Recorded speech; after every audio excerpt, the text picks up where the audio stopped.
Dear students, welcome in my YouTube channel mission IAS. आज का विषय है रूस यूक्रेन विवाद। क्या ये विवाद आज से शुरू हुआ है या आज के 10 साल पहले से, 20 साल पहले से? इसके लिए रूस और यूक्रेन ही जिम्मेदार हैं या पूरी विश्व कम्युनिटी जिम्मेदार है?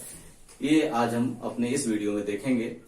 सबसे पहले इस विवाद को समझने के लिए यूक्रेन की भौगोलिक और उसकी उत्पत्ति का जो समय है या जो कारण है उसको देखते हैं।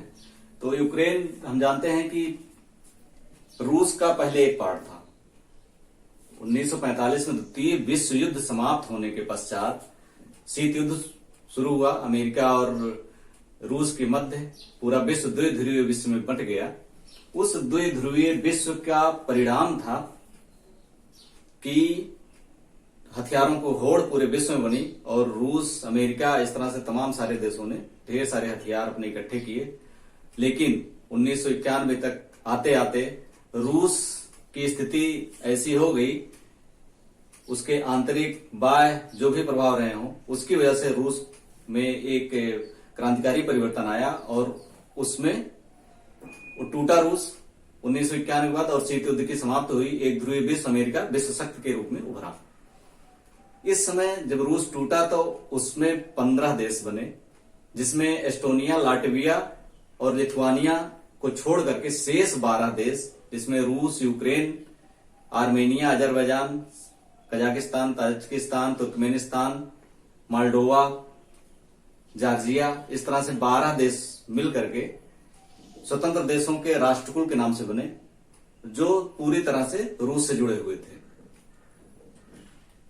ये भौगोलिक रूप से अगर देखा जाए तो यूक्रेन रसिया का चूंकि एक पार्ट था, तो यूक्रेन ये आप रेड लाइन से देख सकते हैं। रेड लाइन से पूरा यूक्रेन है। इसकी राजधानी कीव है और इसके दक्षिण में ये काला सागर है और यहां एजोव सागर है, एजोव सी है। इसका पूर्वी हिस्सा, पूरा यूक्रेन के पूर्वी हिस्सा पूरी तरह से रसिया है, इधर रूस है। उत्तर की तरफ है बेलारूस है, पोलैंड है, इतना क्षेत्र, स्लोवाकिया है, फिर हंगरी है, रोमानिया है और मोल्डोवा यहां है। ये क्रीमिया है। रूस यूक्रेन की स्थिति ऐसी है कि एक तरफ तो ये रूस में, इसका पूर्वी हिस्सा रूस के बॉर्डर पे है, जबकि पश्चिमी हिस्सा पूरा पूर्वी यूरोप में घुसा हुआ है। अब विवाद शुरू होने का कारण क्या है? विवाद शुरू होने के अगर हम कारण ढूंढें तो इसके कारणों को अगर हम देखना चाहें तो कई भागों में बांट सकते हैं। अगर रूस यूक्रेन विवाद का कारण देखें तो एक कारण तो हो सकता है राजनीतिक।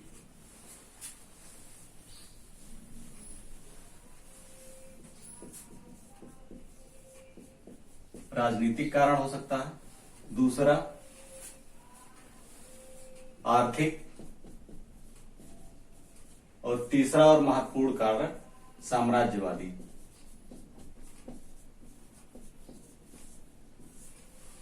अगर राजनीतिक कारण के रूप में देखा जाए तो ऐसे कौन से राजनीतिक कारण हैं कि जिसकी वजह से रूस को मजबूर होना पड़ा यूक्रेन पर अटैक करने के लिए? क्या इसमें यूक्रेन की गलती है, रूस की गलती है, या दोनों में कहीं अंडरस्टैंडिंग की गलती है? क्या समस्या है? इस समस्या को समझने के लिए इसकी राजनीतिक स्थिति को देखना जरूरी है। रूस से अलग होने के बाद यूक्रेन 1991 में जब अलग हुआ, उसके बाद यूक्रेन से एक समझौते के तहत दोनों देशों की अर्थव्यवस्थाएं चल रही थी। इसमें रूस इन 12 राष्ट्रकुल के जो देश हैं, स्वतंत्र राष्ट्रकुल का जो संघ बना था, इनकी अर्थव्यवस्था और एक तरह से अभी पूरी तरह से, क्योंकि मदरलैंड इनका रूस ही था, तो अर्थव्यवस्था के रूप में एक कंट्रोलिंग या कह सकते हैं अर्थव्यवस्था से जुड़ाव बना हुआ था। लेकिन यूक्रेन का हिस्सा हमने देखा कि पूर्वी किनारा, इसका पश्चिमी हिस्सा पूर्वी यूरोप में है और यूक्रेन की राजनीतिक स्थिति ने जैसे वहां भ्रष्टाचार है, भ्रष्टाचार बढ़ा हुआ है, कई वहां राष्ट्रपति भ्रष्टाचार में जेल जा चुके हैं। इसका फायदा पश्चिमी देशों ने उठाया। पश्चिमी देश में मूलतः अमेरिका, यूरोपीय यूनियन, इन सब देशों ने, नाटो के देश, इन सब ने फायदा उठाया और यहां की राजनीति में हस्तक्षेप करना प्रारंभ कर दिया। उसका कारण यह था कि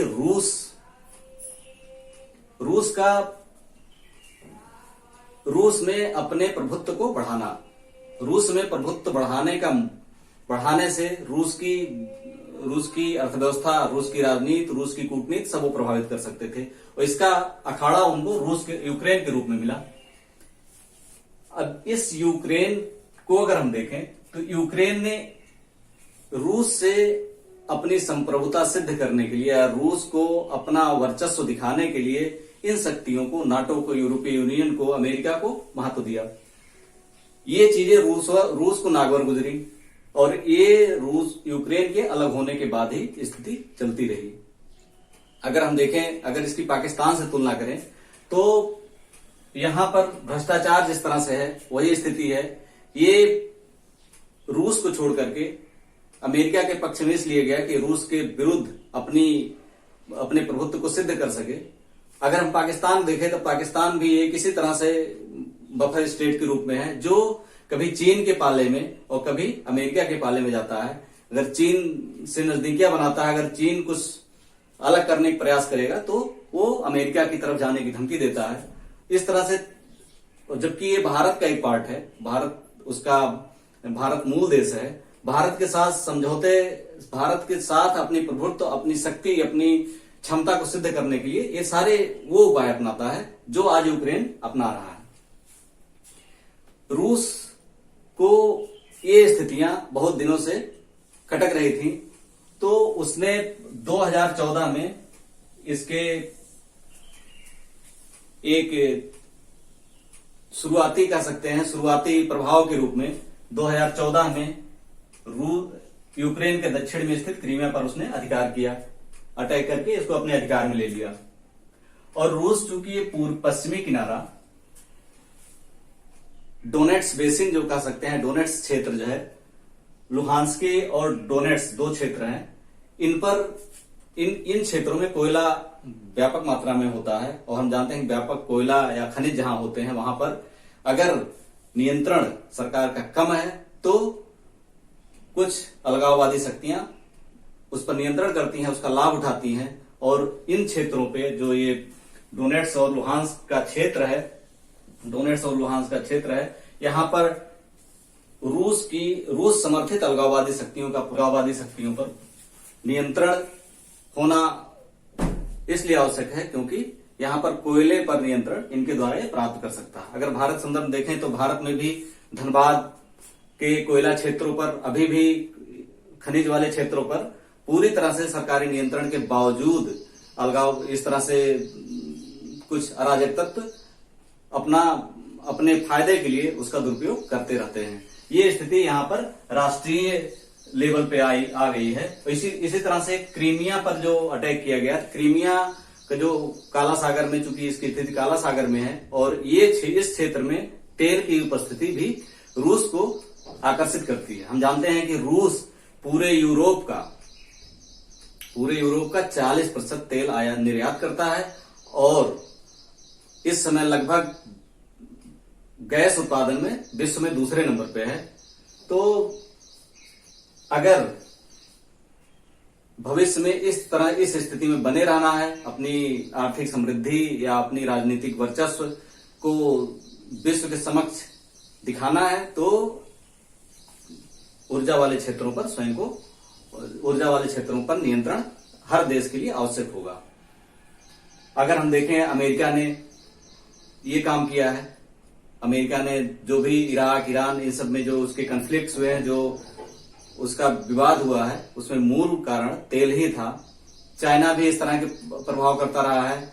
चाइना का जो तेल रूट है, 80% तेल का आयात मलक्का जलसन से होता है और इस एक रूट को अगर बंद कर दिया जाए तो उसकी काफी स्थिति खराब हो सकती है। इसलिए वो म्यांमार पे अपने प्रभाव को बढ़ा करके म्यांमार के सहारे हिंद महासागर से एक रूट का विकास कर रहा है। इसके अलावा ओबोर परियोजना उसका एक अलग हिस्सा है।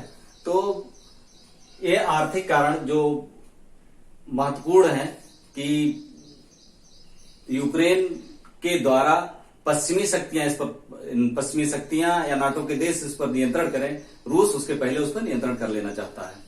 इसके अलावा अगर साम्राज्यवादी कारण देखा जाए तो साम्राज्यवादी कारण के रूप में अगर हम देखें तो शीत युद्ध के दौरान 1991 में जब रूस एक अलग देश के रूप में बना, तो उस समय के बाद से अब तक व्लादिमीर पुतिन अभी तक रूस अमेरिका को एक अच्छा देश समझते थे, लेकिन उसका साम्राज्यवादी दृष्टिकोण लंबे समय तक लोगों के सामने आया, जिसने विश्व को लगातार सकते में डाले रहा।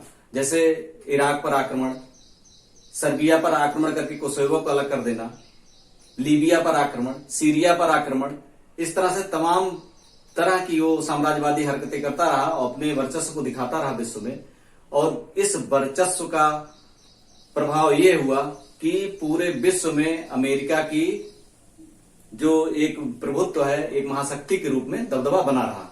अफगानिस्तान में 9/11 हमले के बाद अफगानिस्तान को पूरा उसने कैप्चर किया और वहां से एक तरह से नई राजनीति की शुरुआत की, मध्य एशिया में अपनी घुसपैठ बनाई।